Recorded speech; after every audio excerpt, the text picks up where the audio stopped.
what's up, and welcome to Justin Time Pro Show. It is Saturday, July 19, 2025, and tonight I'll be talking about Friday Night SmackDown. But I'm not alone. Joining me for this review is another Michael 101591. How you doing, guys? Thank you, Datila, for having me on. I'm gonna have to carry Datila for this review. Yeah, because this SmackDown was not good. It was terrible. Yeah, it definitely was. This is the first time I reviewed SmackDown since like April, and this. So let's get into You're it. not alone. I did not review SmackDown until like last week. I don't Right. want to review. I don't want to review a 3 hour SmackDown. I Yeah. had to do that. We had to do that with Monday Night Raw. Yeah, thank goodness SmackDown's back to being 2 hours.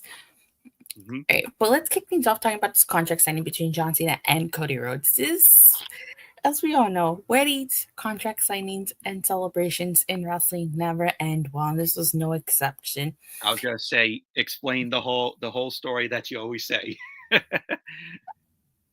This starts off with the same old Cody Rhodes promo. What do Same you old want? promo. You know? Like he always says the same stuff. Well, he says a lot of the same stuff in every one of his promos. Of course, John Cena, typical heel, tries to get out of his SummerSlam match with Cody Rhodes. This ends in chaos, and Cody Rhodes ends up laying out John Cena, and we find out that their match at SummerSlam is a street fight, which, no, I'm kind of looking forward to. But I think that, like how you had mentioned to me, I think that they're going to use this to write Cody Rhodes off because, as we all know, Cody Rhodes got cast in that Street Fighter movie, so he probably needs to go away for a little bit. Mm-hmm. But what are your thoughts on this segment? I really enjoyed this segment. I thought it was very fun. I was entertained. And with John Cena, I like that he was playing like kind of like a heel here, but he was like being all serious to make the people believe that he was going off because he was like, "Oh, I'm not going to be at SummerSlam because I'm filming a Netflix movie in New York City." But I don't know if you saw this, but Cody, when he ended up kicking Cena in his midsection, Cena kind of tossed the title to him, and then he laid out Cena with the title, and then Cody Rhodes ended up forcing Cena's signature on that contract. Is that contract even valid? That's a caution. I don't think that contract is valid since he pretty much forced the signature. I think it is probably valid. Hey, what's up? Hollywood John Cena. Yep, Hey, Hollywood John Cena. I know, I'm just playing around. Of course, it's valid. But this was, aside from the typical Cody Rhodes segment, Cody Rhodes promo, this was actually a pretty decent segment between the two of them. But like I said, it was your typical contract signing segment. Yeah, it was good. Yes. All right, so SmackDown kicked off with, well, the opening match for SmackDown was Charlotte Flair versus Raquel Rodriguez. This match really wasn't about the match itself. It was more about Charlotte and Alexa Bliss. As you know, they're slowly coming together as a tag team. And it seems like this pairing is getting Charlotte Flair over because the crowd was really cheering for her. Yeah. And we all know why they put Alexa Bliss with Charlotte Flair is for fans to cheer for Charlotte. That's the only reason why. Yes. And, Alexa Bliss actually did her role and she helped Charlotte defeat Raquel Rodriguez. So Charlotte was victorious. Team were not friends, right? They're not friends. So prior to this match, we actually find out that Charlotte got them a tag team title match at SummerSlam.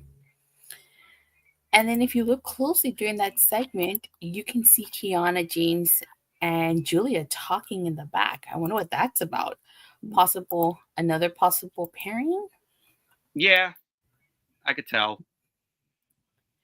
Maybe. I guess we just gotta wait and see. Now, in terms of Charlotte Flair and Alexa Bliss, I actually wouldn't mind if they actually take the tag titles off of Raquel and Roxanne Perez. I know that Polly Roxanne and Raquel Rodriguez probably wouldn't lose the tag titles so Liv Morgan comes back, but I actually wouldn't mind them losing the tag titles to Charlotte Flair and Alexa Bliss. What about you? I wouldn't care. Really? Why? I don't know. It's just forcing fans to just cheer for Charlotte is just absolutely just disgusting, in my opinion, because this is just another thing to add to the Charlotte agenda. Well, I will say, like, I feel like the pairing itself works. You could make the argument that they don't really need the tag titles. The They don't. pairing on itself is actually pretty good. But hey, I wouldn't mind it. But maybe not how can I say this? Not as soon as SummerSlam. Maybe give it some time, built to it, you know? And then if you really want to tell a story that doesn't involve the title, you eventually have Alexa and Charlotte split and have them feud See, I would with, like that. without it being for the title. I would like that than having them win the titles. Like I said, I don't mind them winning the titles, but I think it might be a little too soon. Have them built to it. Yeah, All right. We they get were Carmella. they Huh? were they were teasing that at one point, Yeah. and they decided, oh, let's put Alexa Bliss and Charlotte, and let's just make them a tag team. Well, it wouldn't be the first time they tease something and then drop it. I mean, like how many times they teased the breakup of A-Town Down Under? We still don't know if they broke up. Yeah, All right. Next, we get Carmelo Hayes versus Damian Priest. This match came about because of a backstage confrontation. This was a decent match. it Unfortunately, was okay. it ends in a no contest because I was gonna say Malachi Black, Aleister Black gets involved and he attacked Damian Priest and hit him with the Black Bass. Hey, Charles. And I thought that that Aleister Black, the suit fit his character. That black It suit did. fit his character. It did fit his character. It seems like they kind of dropped stuff with Aleister Black and Ron Killings, and now they're going to do Damian Priest and Aleister Black, which actually I wouldn't mind a feud between them. I think it'd be make for a really interesting feud. Yeah, I wouldn't mind that. Me And neither. also, when Carmelo Hayes appeared on TV, I'm like, wow, they finally found Carmelo Hayes. Where has he been? You know, I feel like they don't know what to do with Carmelo Hayes, especially since this is off hosting American Gladiators, which is kind of sad because Carmelo Hayes was like the number one draft pick for SmackDown. And when you look at him and Braun Breaker, it's like night and day. Like their booking has been night and day. Mm-hmm. So, and you know, Carmelo is really talented. So I actually would like to see him be like He really at is. least involved in a title, like even if it's for like you know, like the US title or something. I agree. I think But Carmelo deserves a whole lot better he does. than what they're doing with him. Yeah, way better. So next we get a Solo Sikoa and MFT segment. So the opening scene to SmackDown was a car accident that involved Solo Sikoa. And I don't know why Adam Pearce was there, but Nick Aldis was in there. And that's probably why we had that car accident because, And now you know Adam, why this show was terrible. Adam Pearce doesn't have control of anything. He's not unlike Nick Aldis. But anywho, Nicholas is always on top of everything. Oh, I know, right? He goes out there before a brawl breaks out. That's why Datila always says, oh, Nicholas has much better care of the SmackDown talent than Adam Pearce has with the Raw talent. Yeah. No wonder SmackDown's like, all this wasn't there. Exactly. Io agrees with us. Like, this car accident wouldn't have happened if Nick Aldis was there. Like, he would have stopped before it happened. And all this was done was just to frame Jacob Fatu. Yeah, I was about to say that. So Jacob Fatu was accused of running over Solo Sikoa. And of course, he's taken in by police for questioning, but then police determined he was not the person of interest, so they let him go. Jimmy Uso greets him back. I like how Jacob Fatu was like, oh, stupid cops. Yeah. So like Solo and his MFTs are in the ring. They're talking when Jacob comes back, he's greeted by Jimmy. They go and a brawl breaks out. And the whole point of this is we find out that at SummerSlam we're gonna get a steel cage match. It's gonna be Jacob Fatu versus Solo Sikoa for that US title. Which actually, you know what? It might be a pretty good match. I think it's gonna be a very good match as well. I think so too. And I'm actually looking forward to that steel cage match. It probably might be one of the best matches on the card. I think that will probably be maybe night one. Mm-hmm. I like them to book that steel cage match for night one. No, I wouldn't mind if that main event's night one.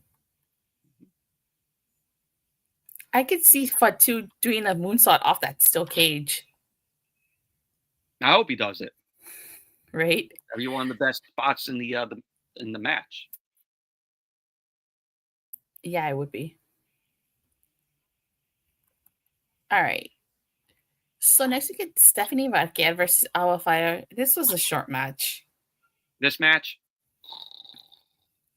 that's what They're I thought of both it. they're both very talented, but this match really did nothing for both women. No, nothing. Yeah, which is It was just to unfortunate. get Stephanie Vecchia over more. Yeah. Enhancement of Stephanie Vecchia. Yeah, exactly. This match was just to continue Stephanie's momentum as she gets ready to go to Clash at Paris to challenge Naomi for that title. Mm-hmm. I think that might be the best match of Clash in Paris, maybe. Mm-hmm. So last but certainly not least, we get a fatal four-way number one contenders match for the tag titles. It's DIY versus the Motor City Machine Guns versus Andrade and Rey Fenix versus Fraxim. This was honestly the best match of the whole night. This match was this was the best match of the night. This show was just a one match show, and that was this. Yeah, exactly. Honestly, I feel like every team in this match got a chance to shine. There wasn't one team that outshined any other ones. I feel like everybody got equal the spotlight evenly. Yeah. I'm happy the fact that Andrade and Rey Fenix won this, but I like that they're a good pairing. They are a good pairing, but I feel like there's no point to them winning because it's kind of like they're gonna lose to the White Six. Yeah, I mean, you know, there was no. They were the right choice to win, but what do you have? You had the Motor City Machine Guns. They already held the titles. DIY. They already held the titles. Yeah, and you probably don't want DIY, the Motor City Machine Guns, and Fraxium losing to the White Six yet. It's too early for them. Yeah, so if they're gonna sacrifice it. They just came up like not too many months ago. Yeah, so if they're gonna sacrifice a tag team, it had to be Andrade and Rey Fenix. IOS's tag team wrestling lives on SmackDown. That is so true. And I'm still baffled by the fact that they paired up Rey Fenix and Andrade when Rey Fenix could just beat a tag team with his brother Penta. Yeah, that's not going to happen until there's a draft. Yeah, probably. But anyhow, before we wrap up, just like I mentioning the tag team wrestling lives on SmackDown, and that's just so true. I mentioned this during the Raw review. Like New Day was mourning the death of the tag team division on Raw, but when you stop to think about it, what tag teams are there on Raw compared to the SmackDown? It seems like SmackDown's tag team division is much more better in a better state than the Raw tag team division. Yeah, but that's a whole different. That's a whole different video. All right, so we're going to go ahead and stop here because we already talked about the contract signing. But on a scale from 1 to Sean Spears' perfect 10, this SmackDown, if it wasn't for this fatal four-way match, this would have been a 1. And the contract signing, yeah, this would have been a 1. So I'm going to be generous and give this like a 4. Still, with the contract signing and the fatal four-way match, this show was still, to me, a 1. 1? Okay. All right, fair enough. Yeah, this was not a good SmackDown. Awful show, absolutely boring. This show was. Yeah. All right, Michael, as we get ready to wrap up, where can people find you? Well, you guys can find me at my channel here, Michael101591. I do WWE reviews, Monday Night Raw every Monday, SmackDown every Friday, PLEs. I have movie reviews on my channel, DVD, Blu-ray, 4K updates. I go live for my podcast, the Bell Call podcast, with me and my co-host Noah Kaser. But at the time right now, Datila is filling in for him. So Datila I have on the Bell Call podcast just until Noah has some time. So if you like what you see from Datila here on her channel, come over to my channel. She appears on my channel from time to time. So if you like what you see, definitely come over to my channel. And I already have my SmackDown review that I did of the show that I uploaded last night. So check out my review of that and subscribe. What about your most recent movie review? Oh yeah, I reviewed the classic Airplane, which Datila was shocked that I did not see it. To be fair, there's a lot of movies that I haven't seen. I haven't seen the 3D Mighty Ducks, or maybe I have, and I just don't remember. I don't know. I made her watch my all-time favorite Christmas movie, Christmas Story, and she absolutely hated it. Yeah, it's not my favorite Christmas movie. Which that disappoints me. Yeah, but still, I respect her opinion as always. Same. And you can follow me on Twitter at Datila_. Talk all things wrestling, Raw, SmackDown, occasionally AEW Dynamite, and of course TNA Impact. I'm trying to get my live streams going again. With August looming, I do have Power Month. As we talk about Power Rangers during the month of August. I am also keep preparing and trying to get everything ready to start streaming Rita's Rewind on my Twitch channel. When that is ready to go, I definitely will let everybody know. With that being said, thank you guys all so much for watching. And hopefully she reviews VR Troopers soon once she gets around to that, because I want to hear her thoughts on the show. Maybe she's a big Power Rangers fan, so it's by Saban. Thank you guys all so much for watching. For the continued support, please don't forget to like and subscribe. Make sure you hit that bell so you get notified whenever I go live or release a video. And I'll see you guys next time. Bye. See ya.